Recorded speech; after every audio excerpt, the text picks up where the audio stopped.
திமுக minus தேமுதிக கூட்டணி உறுதி. 2026 சட்டமன்ற தேர்தலை முன்னிட்டு திமுக தலைமையிலான மதச்சார்பற்ற முற்போக்கு கூட்டணியில் தேமுதிக இணைந்துள்ளது. பிரேமலதா விஜயகாந்த் இன்று முதல்வர் மு.க. ஸ்டாலினை சந்தித்து இதனை உறுதிப்படுத்தினார். புதிய கட்சி தொடக்கம். முன்னாள் அமைச்சர் பண்ருட்டி எஸ். ராமச்சந்திரன் இன்று சென்னையில் எம்ஜிஆர் அண்ணா திராவிட முன்னேற்றக் கழகம் MGR-ADMK என்ற புதிய கட்சியை தொடங்கியுள்ளார்.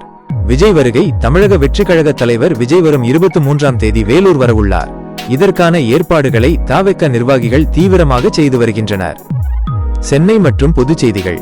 மெரினாவில் ரோப்கார். சென்னை மெரினா கடற்கரையில் ரோப்கார் சேவை கொண்டு வரப்படும் என்று சென்னை மாநகராட்சி பட்ஜெட்டில் மேயர் பிரியா அறிவித்துள்ளார். மாசு கட்டுப்பாட்டு நடவடிக்கை. சென்னையில் காற்று மாசு ஏற்படுத்தும் வாகனங்களுக்கு ரூ.25,000 அபராதம் விதிக்கப்படும் என மாநகராட்சி அதிரடி நடவடிக்கை எடுத்துள்ளது. மீனவர் விடுதலை. இலங்கை சிறையில் உள்ள தமிழக மீனவர்களை விடுவிக்க மத்திய அரசு தூதரக நடவடிக்கை எடுக்க வேண்டும் என்று முதல்வர் மு.க. ஸ்டாலின் வெளியுறவுத்துறை அமைச்சருக்கு கடிதம் எழுதியுள்ளார். ரமலான் நோன்பு. இஸ்லாமியர்களின் புனித ரமலான் நோன்பு இன்று முதல் தொடங்கியுள்ளது.